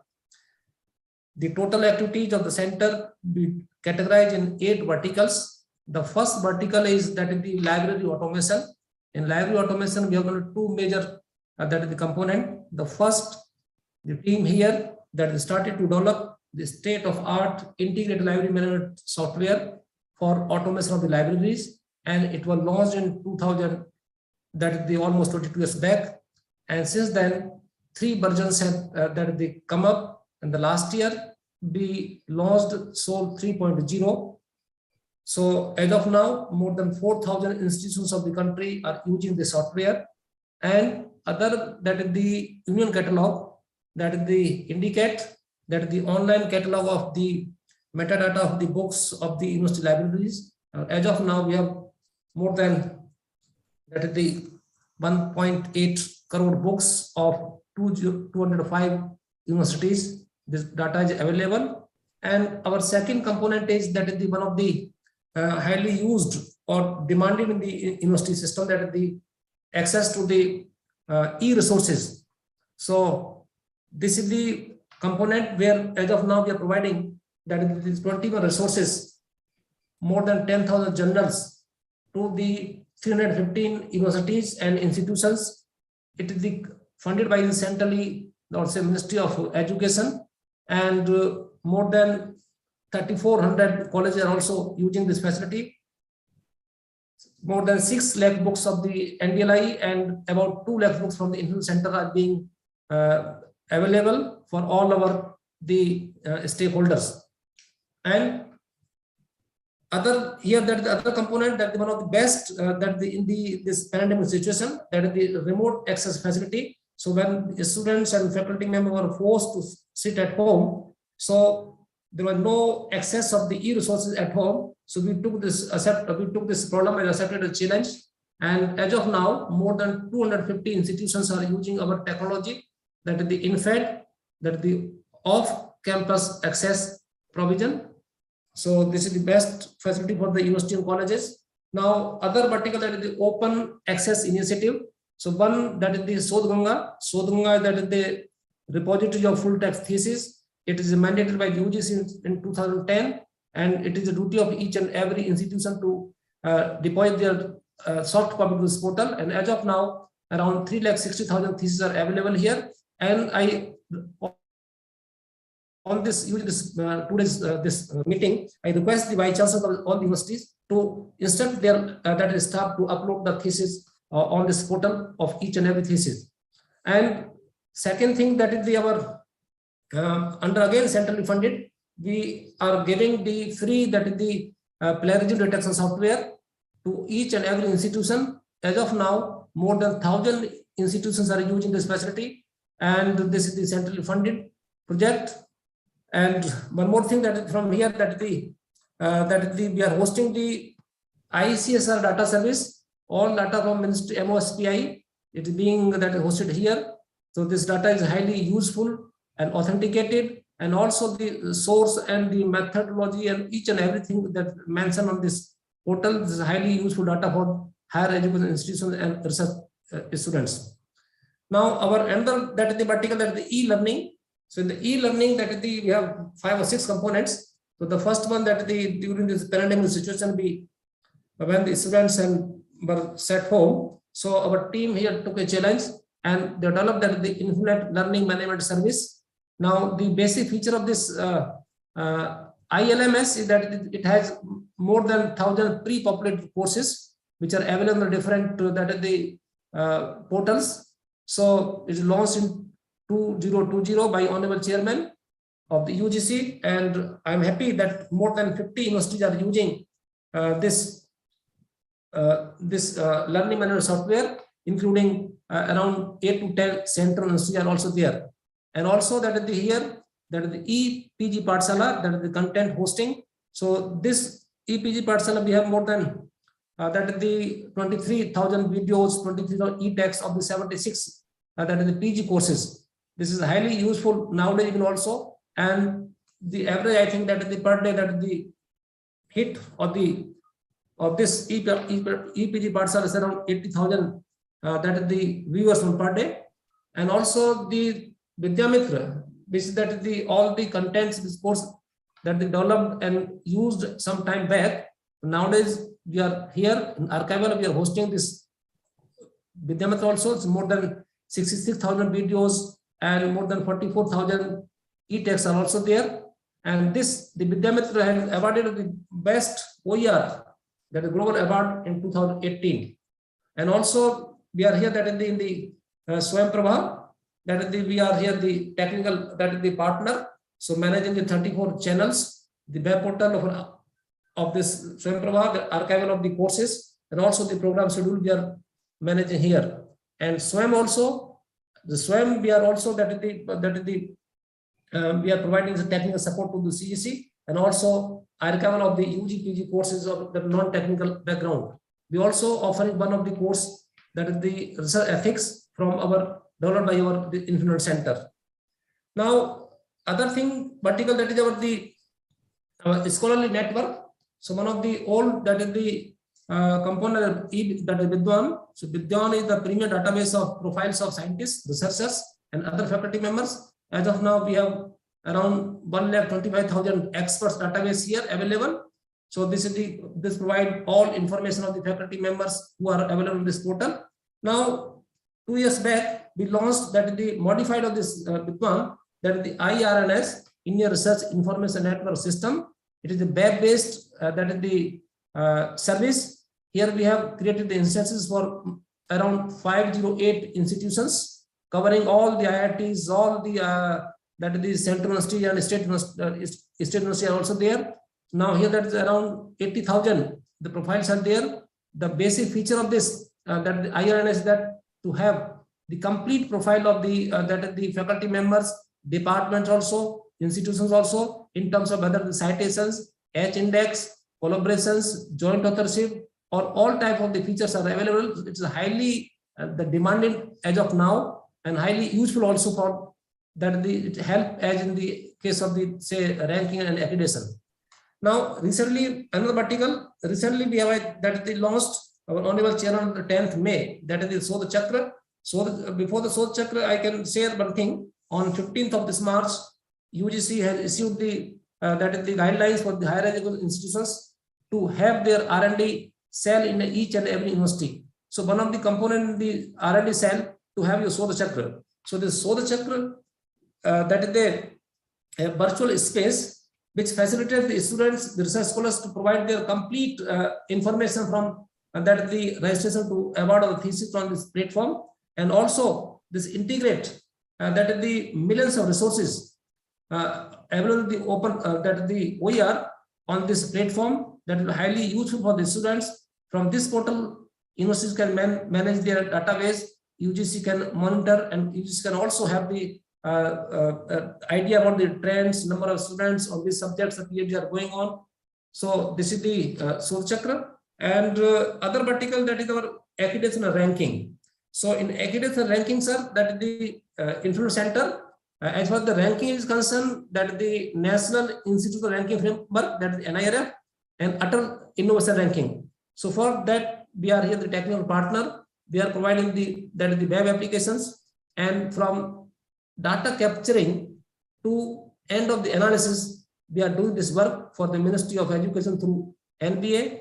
As far as the accreditation concern, that we are serving the two of the institutions. One is NEC. For NEC, we are doing research output data, that is the publications, citations, and patents. And ENBA also for accreditation, we are helping the ENBA in terms of the accreditation of the technical institutions. And we are also here that is the performing doing the several projects of national importance of Ministry of Education. That is like that the Pandit Manamohan National Mission on Teachers and Teaching, Ek Bharat, Shresth Bharat, Fit India Movement, Unnat Bharat Abhiyan. So we are providing the technical support in developing the portal and maintaining and hosting and disseminating the knowledge.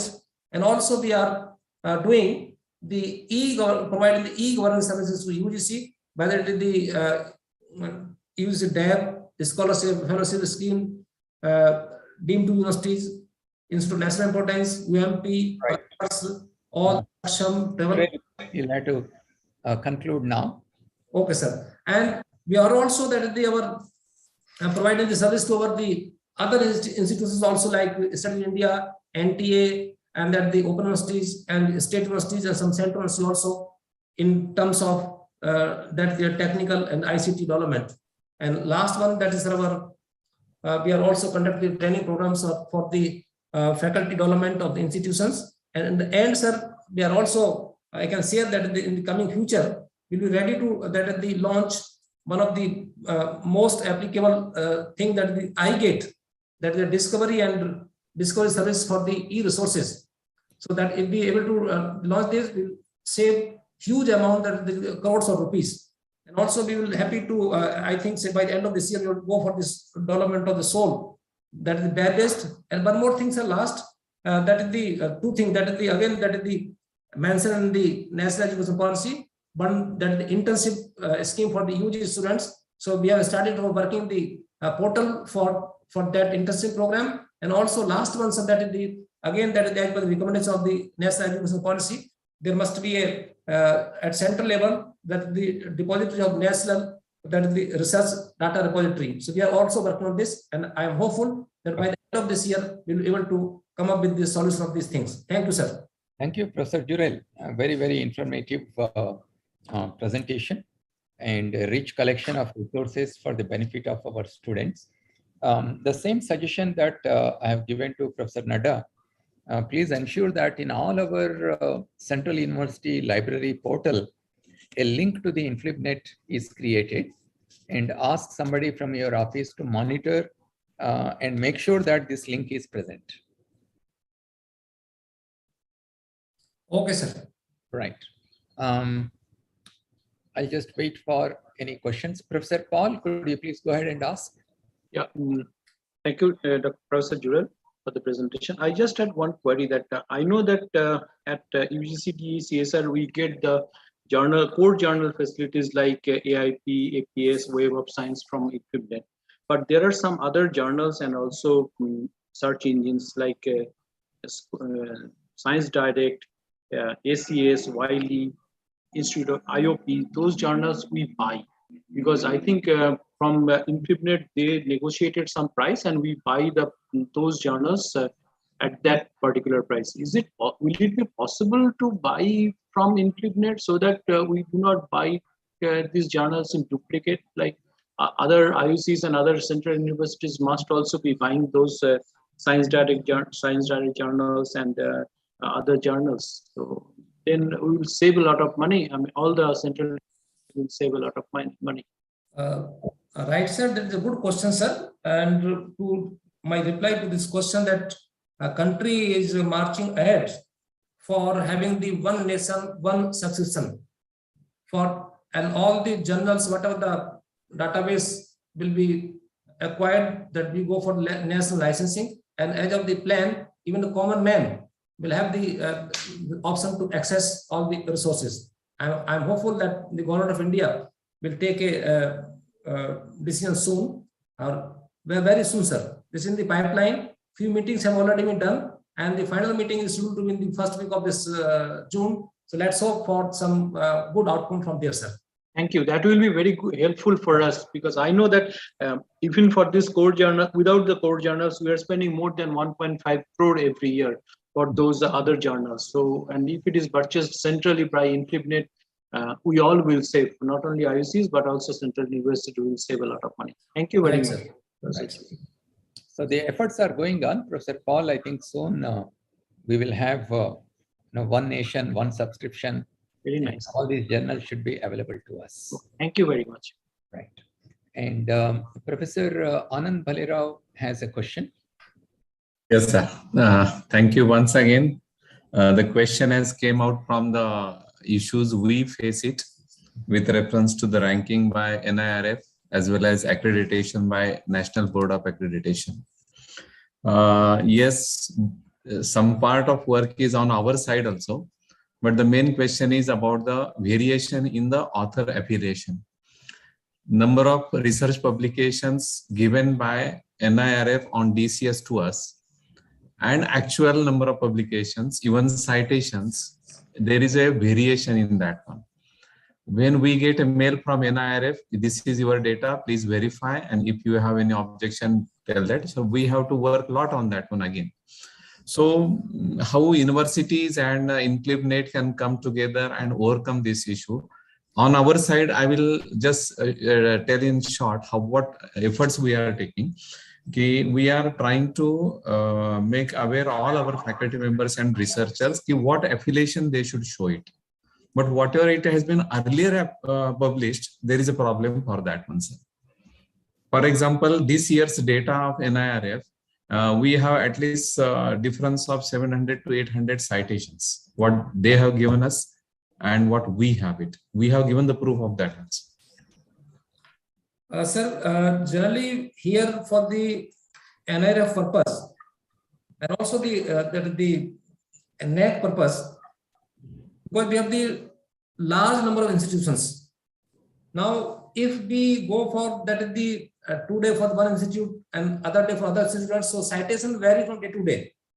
So it is a time constraint. So generally in the span of the 3 to 4 days, we have to go for the by 24/7 for all the institutions, so that one institution could not get that the some benefit of the time. Because today I am saying, for example, I am giving the report, generating report for the in the first week of May for the 100 institutions and first week of June for other 100 institutions. It means naturally the 1 month time is there, they will have the more citations. So this is the only time constraint, sir. This is this problem. But it's 100% transparent, neat and clean, no partiality to any institutions. That you rest assured, sir. That 100% confirm. And another thing, be data that is fetched from the Scopus and Web of Science only, and we provide each and every information to the all stakeholders or the institutions. Please verify this figure, because the image of the country is the first priority for us. Sir, I don't have any doubt about the Yes, data and all that. Only thing the time constraints, sir. Only thing the time constraints. Yeah, my question was little different. There is a mistake from the researcher point of view. They write different appellations. For example, I am from Central University of Rajasthan, Vice Chancellor. Someone writes CU Rajasthan. Someone writes Central University of Rajasthan. Like that, these differences. Someone writes department also in that one, Department of Biochemistry, Central University of Rajasthan. So we want to overcome this difference in affiliations of author. We are trying at our end. We are trying at our end also. Right. I think Professor Jurel, let us conclude here because we are running short of time. Sir. Professor Anand Balirao, this is a universal global problem. Yeah. And if we use the tools, however good the tools are, they get confused. So ultimately, manually, we will have to look into these kind of confusions and remove them. And I hope that in future we'll be able to do in a much better way. But until then, we'll have to resolve these problems ourselves. Yes. Okay. So now let's move on to the last presentation. Thank you, sir. Thank you, Professor Jurel. The last one is Inter-University Center for Yogic Sciences. It's a very recent center that UGC has created. Professor Pandey is the in-charge director. We haven't yet appointed a new director to this center. Professor Pandey, could you briefly explain to us?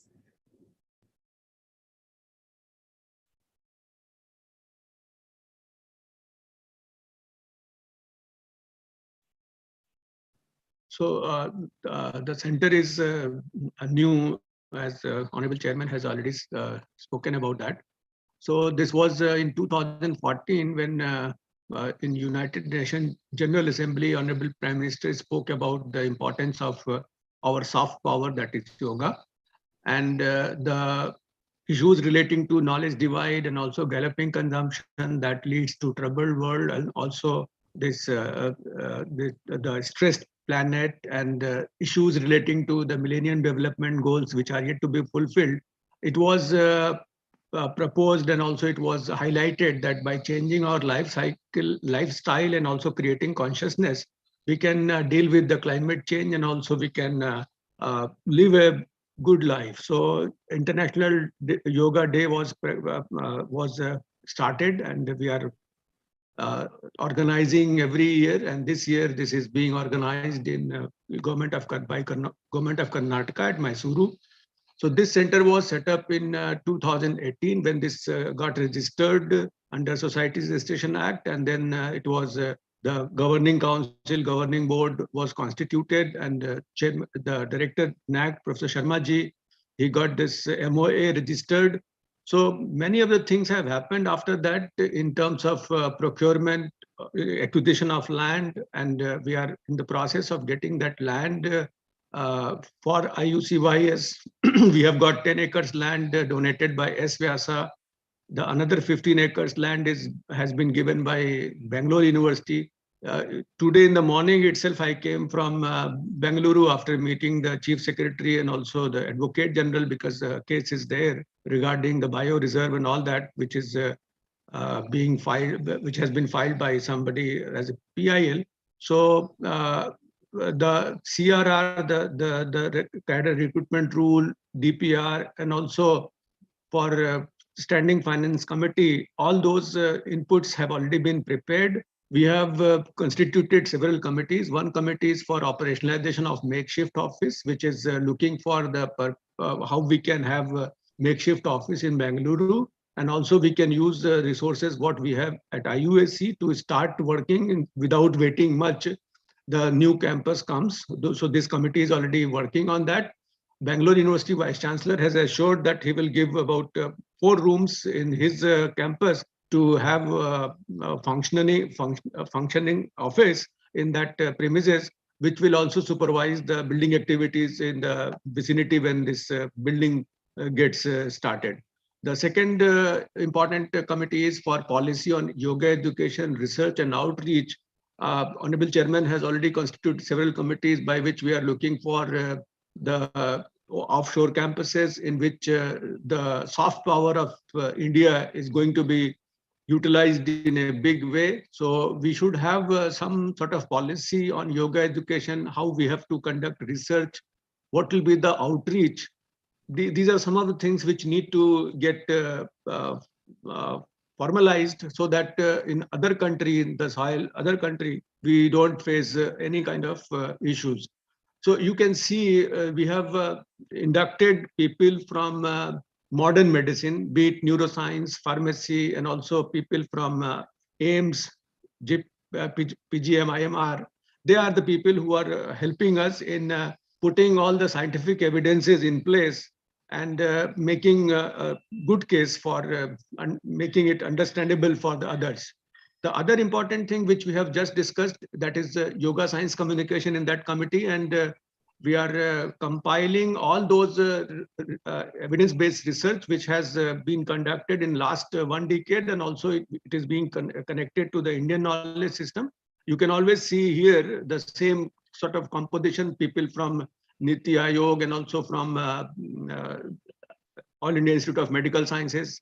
They are there and they are working in this direction. So instead of starting a journal, what we have planned that we should have a review paper, thematic review paper, so that the research can be taken when the yoga departments are start functioning, and also IUC YS starts functioning its new campus. Another important activity is quality assurance, because we have many practitioners and they practice the different kind of yogic exercises, meditation in a different perspective. So how we can have not standardization means we are going to bureaucratize it, but also how to put a kind of standard so that we can have a good corroborative sort of evidence of modern way of looking at issues. So for that purpose, this committee is there, and they will be publicizing the ways by which the standard practices are actually to be performed. And that will also act as a tool for Yoga Certification Board, which is under Ayush Mantralaya. So we are working together with Ayush Mantralaya, and incidentally, the Secretary Ayush is also chairman of governing board of IUC YS. So he is taking interest, and we are in the process of getting all those things put in place by the time IUC YS starts functioning. And the similar way, what I showcased about IUAC, all the facilities relating to the to practice, to put those things which establishes good evidence with the scientific basis, be it functional MRI or EEG, that will be created at one place in Bengaluru. And the way we are functioning, the time slot shall be allotted to the researchers across the country to work on that. And a good statistics can be generated to convince the people that whatever you did is not by chance, but also because of those practices which are in our knowledge system, and which does help in catering to many of the ailments which we do not have any other solution in other forms of medicine system. So what we do every year, we fund many such programs across the country for coming out with the webinars, and by which the outreach can be ensured. Likewise, 2019, when I got this responsibility, this COVID came, the educational institutions were suffering because the students were not attending the classes. So the mental health, how we can handle the COVID related issues, how we can educate people to mend their ways of like lifestyle so that they can be saved. And that did a good sort of exercise. This exercise was done, and this was made available to many of the stakeholders so that they can understand in a better manner how yoga is going to help the people. So we have organized several such workshops in 2021. About 40 universities. They were funded, and they organized several such workshops across the country to involve the students who were deprived of their face-to-face classes. And these are some of the things which you can go through, glance through this activity which was performed, and many such activities were performed. And this year also, many of the people have joined hand, and they are going for this activity in their campuses. Tomorrow morning, 6:30, I'll be joining this university, this online yoga workshop. So that is, in nutshell, gives a good glimpse of IUC-YS. Thank you, Professor Pandey. I hope this center will grow in future and interact with our universities and students, help promote both physical as well as mental wellness. All the best to your efforts. So with that, we come to the conclusion of today's presentations. And these discussions will be available on our social media platforms. Even if anyone has missed, they can still watch and try to understand what our centers are doing. I thank all the directors for joining and for making these presentations. And I also thank all my colleagues from the different universities who have joined here. There is also a small announcement. Tomorrow, Dr. R. Balasubramaniam, who is a member of the Capacity Building Commission, he will be speaking about the capacity building of faculties in the universities. This is going to be a very important lecture. So I request all the Vice Chancellors to please join. UGC will inform you about the time and the link for this meeting. Since the IUC directors are also here, I would request the directors also to please join for this 1 hour lecture. The basic idea is that there are needs in the country in different domains, and then there is expertise and intellectual capabilities that are available, which are spread across the institutions, across the research organizations. So how to do the matchmaking, how to bring the expertise face to face with the needs so that solutions can be found and problems can be solved. And that's the idea behind tomorrow's meeting by the Capacity Building Commission. So with those comments, with thanks to all of you for this active participation, I would like to conclude here. Thank you. Thank you very much. Thank you. Thank you. Thank you, sir.